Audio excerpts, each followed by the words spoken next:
नमस्कार। आपका अखबार के YouTube चैनल पर आपका स्वागत है। मैं हूं प्रदीप सिंह। बिहार में चाचा भतीजा का राज चल रहा है, लेकिन चाचा भतीजा के बीच में सब कुछ ठीक नहीं चल रहा है, या कहें चाचा की दृष्टि से ठीक नहीं चल रहा है। भतीजे का तो जो स्वभाव है उसके अनुसार, उसकी पार्टी का जो स्वभाव है उसके अनुसार काम हो रहा है। तो अब कुछ महीने बीतने के बाद, लगभग 6 महीने से ज़्यादा हो रहे हैं, अगस्त में हुआ था ये, तो लगभग 7-8 महीने हो रहे हैं। अब भतीजे ने बाँह मरोड़ना शुरू कर दिया है चाचा जी के। चाचा जी के मुँह से चूं नहीं निकल पा रही है। 2 बड़े फैसले भतीजे ने चाचा जी का हाथ मरोड़ के करा लिया। पहला फैसला, मैंने उस पर वीडियो बनाया था, आपको बताया था कि किस तरह से आनंद मोहन को जेल से निकालने की तैयारी हो रही है। इसके लिए जेल मैनुअल का जो नियम है उसमें बदलाव किया गया है, और बदलाव करके ये व्यवस्था की गई है कि जो व्यक्ति, उसमें अभी तक जो व्यवस्था है कानून की, उसमें अगर आपने किसी सरकारी कर्मचारी की हत्या की है तो आपको जो राहत मिलती है, अच्छे चाल चलन की सज़ा माफ़ होती है, वो नहीं मिलेगी।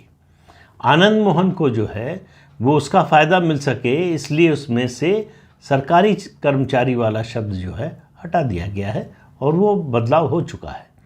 अब आनंद मोहन किसी भी दिन आपको पता चलेगा कि जेल से बाहर आ गए। वैसे अब भी हैं, अभी जो है वो पेरोल पर हैं अपने बेटे की सगाई के लिए, लेकिन वो पूरी तरह से जेल से बाहर कभी भी आ सकते हैं। और 2024 के लोकसभा चुनाव से पहले तो आप मानकर चलिए कि ज़रूर आएंगे, क्योंकि आरजेडी को बहुत ज़रूरत है आनंद मोहन सिंह की। आरजेडी और आनंद मोहन सिंह के रिश्ते पुराने हैं। हालांकि एक समय ऐसा भी था जब आनंद मोहन आरजेडी की राजनीति के, यानी लालू प्रसाद यादव के परिवार की राजनीति के सबसे बड़े विरोधियों में से थे। लेकिन गुंडों के खिलाफ, माफिया के खिलाफ, अपराधियों के खिलाफ बोलते कुछ भी रहे नीतीश कुमार, आनंद मोहन को उनको बाहर लाना पड़ेगा। ऐसा आरजेडी के दबाव में उनको करना पड़ा है, न चाहते हुए भी, और आगे और बहुत कुछ करना पड़ेगा। पहला एक उनका जो सबसे प्रिय विषय है शराबबंदी का कानून। शराबबंदी के कानून को लेकर उन सब तरफ से आलोचना हुई। हर तरफ से कहा जा रहा है कि ये नीति सरकार की, बिहार सरकार की पूरी तरह से फ्लॉप रही है, फेल हुई है। लेकिन नीतीश कुमार को नहीं दिखता, बाकी सबको दिखता है। तो नीतीश कुमार इस नीति को लेकर इतने सेंसिटिव है कि इस पर कुछ सुनने को तैयार नहीं होते, आपे से बाहर हो जाते हैं इसके बारे में कुछ बोलते ही। उन्होंने 7 साल हो गए, 2016 में ये नीति लागू हुई थी, तब से हाल ये हो गया, इतनी गिरफ्तारियां हुई कि बिहार की जेलें भर गई अदालतों में, और कोई काम ही नहीं हो रहा है। सिर्फ जो है शराब पीने, शराब बरामद होने, या इस नीति के तहत जो भी प्रावधान है उसका उल्लंघन करने के आरोप में जो लोग जेल में हैं या जिन पर मुकदमा चल रहा है, वही है। सुप्रीम कोर्ट को कहना पड़ा कि स्पेशल कोर्ट बनाकर इसको जो है, इसको जल्दी जल्दी निपटाइए। लेकिन राज्य सरकार जो है कुछ इस मामले में कोई ढील देने को, कुछ करने को तैयार नहीं। 7 साल में राज्य सरकार ने कोई ऐसा अध्ययन नहीं किया है कि इस नीति के कारण सामाजिक, आर्थिक और कानून व्यवस्था के मोर्चे पर क्या परिवर्तन आया, क्या लाभ हुआ है लोगों को। नीतीश कुमार का अपना व्यक्तिगत आंकलन है कि इससे हज़ारों, या उनके शब्दों में कहें लाखों परिवारों की महिलाओं को फ़ायदा पहुंचा है, कि जो मारपीट होती थी, शराब के लिए पैसा ले जाते थे पुरुष, वो सब बंद हो गया है। लेकिन वो कहाँ ये देख रहे हैं, ये समझना बड़ा मुश्किल है, क्योंकि शराबबंदी से पहले शराब जितनी उपलब्ध थी उससे ज़्यादा उपलब्ध है। अब जहरीली शराब पीकर मरने वालों की संख्या लगातार बढ़ती जा रही है, और नीतीश कुमार का, मुख्यमंत्री का निहायत ही असंवेदनशील बयान विधानसभा में आता है, जो पिएगा वो मरेगा। शराब पीकर मरने वाले से कोई सहानुभूति नहीं होनी चाहिए, शराब पीकर मरने वाले के परिजनों को कोई मुआवजा नहीं मिलना चाहिए। ये उन्होंने अभी ज़्यादा दिन नहीं हुए, दिसंबर में यानी दिसंबर 2022 में विधानसभा में ये बात कही, और उन्होंने कहा कि किसी हालत में कोई कंपनसेशन देने का तो कोई सवाल ही नहीं उठता है, ये हमारी जो शराबबंदी की नीति है उसके खिलाफ होगा। हालत ये हो गई है बिहार में कि शराब के धंधे की एक पैरेलल इकॉनमी बन गई है, समानांतर अर्थव्यवस्था काम करने लगी है, जिसमें सबसे बड़ा कंट्रीब्यूशन, सबसे बड़ा योगदान बिहार की पुलिस के लोगों का है। पुलिसकर्मी ही बिहार की जो ये लिकर पॉलिसी है उसकी धज्जियां उड़ाने में सबसे आगे है। लेकिन नीतीश कुमार को इसके बारे में कुछ पता नहीं, या वो जानबूझकर आंखें बंद किए हुए हैं। दोनों में से जो भी है, ये उनकी क्षमता पर, उनकी प्रशासनिक क्षमता पर, उनकी राजनीतिक क्षमता पर सवाल उठाता है कि जो कुछ हो रहा है बिहार में, जिस तरह से धड़ल्ले से शराब का व्यापार चल रहा है, जिस तरह से उस पैसे से क्राइम को जो है फंड किया जा रहा है, उस सब से गाफिल है। महागठबंधन में उनके लौटने के बाद से बिहार में कानून व्यवस्था की स्थिति बद से बदतर होती जा रही है। जंगल राज का दृश्य लोगों के सामने फिर उपस्थित हो गया है। लेकिन नीतीश कुमार पर कोई असर नहीं। उनको लगता है कि सब ठीक ठाक चल रहा है। उनको पटना में हुआ लाठीचार्ज, उनको 2 दिन तक पता नहीं होता है कि कहाँ हुआ, अच्छा कब हुआ, हमको तो पता ही नहीं। तो इस तरह के जवाब उनके आते हैं। बिहार में कंट्री मेड फॉरेन लिकर और विदेशी ब्रांड दोनों सहज रूप से उपलब्ध है। सीमा पार से आते हैं, झारखंड से, उत्तर प्रदेश से, उधर नेपाल से। धड़ल्ले से आता है, धड़ल्ले से बिकता है। लोग जिनके पास पैसा है खरीदते हैं, जिनके पास पैसा नहीं है वो जहरीली शराब पीकर मरते हैं।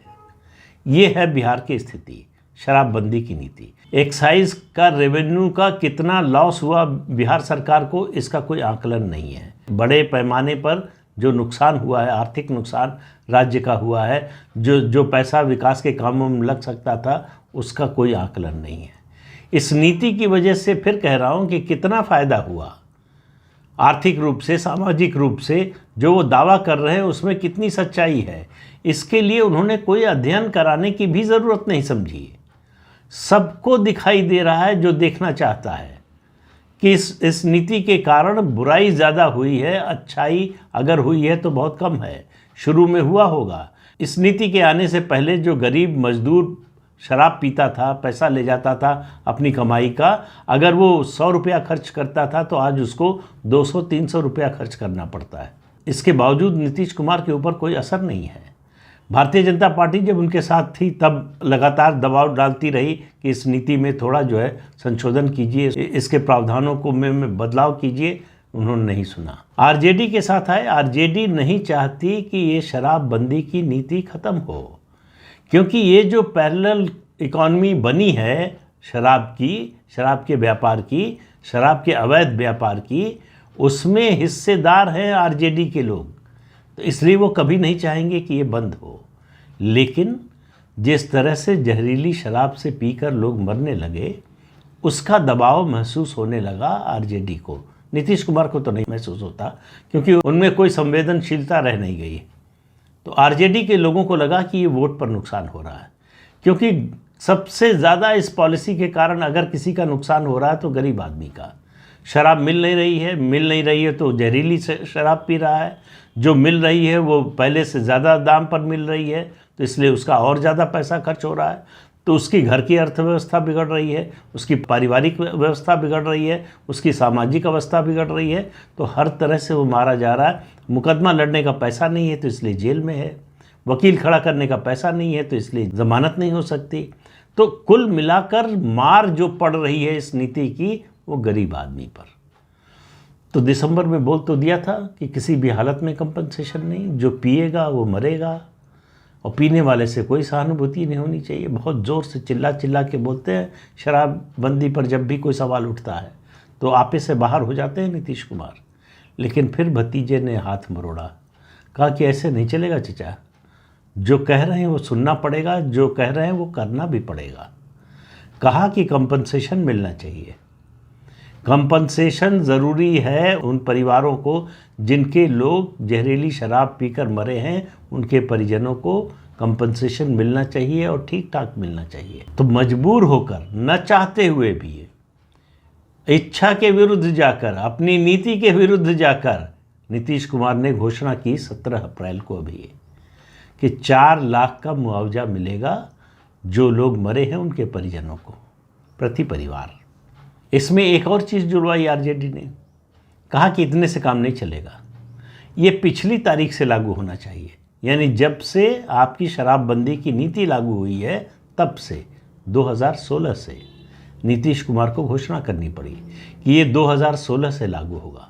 हालांकि बहुत ज़्यादा लोगों को मिलने वाला नहीं है, क्योंकि जितने लोग मारे जाते हैं इस जहरीली शराब से, उनमें से मुश्किल से 1/4 1/3 लोगों का सरकारी रिकॉर्ड में नाम आता है, बाकी सरकार छिपा लेती है, दूसरे कारणों से हुई मौत बता देती है। इसलिए जो लोग मरे हैं सबको मुआवजा मिलने वाला नहीं है, लेकिन नीति बदलने के लिए मजबूर किया आरजेडी ने नीतीश कुमार को। अब उन्होंने फेस सेविंग के लिए 2 उसमें राइडर जोड़ दिए कि उन लोगों को मुआवजा मिलेगा जो ये बताएंगे कि शराब कहाँ से और किससे खरीदी। तो अब आप देखिए कितनी हास्यास्पद बात है, मतलब सुनकर हंसी आएगी। किसी कोर्ट में ये बात ठहरने वाली नहीं है कि जिसने शराब खरीदी वो तो पीकर मर गया, तो क्या वो ऊपर से आएगा बताने के लिए अपने परिवार के लोगों को कि किससे खरीदी थी? मतलब ये बचकानापने की हद है। उसके बाद दूसरा राइडर ये लगाया गया है कि जो लोग मुआवजा लेंगे वो लिख कर देंगे कि बिहार सरकार की शराबबंदी की नीति बहुत अच्छी है और उनके परिवार का कोई व्यक्ति आगे कभी शराब नहीं पिएगा। अब अपनी नीति की वाहवाही इस शर्त के आधार पर कराएंगे। ये एक तरह का ब्लैकमेल है। आप कंपनसेशन दे रहे हैं तो ऐसी शर्तें लगा रहे हैं और उसको मानने के लिए उन्हें मजबूर कर रहे हैं।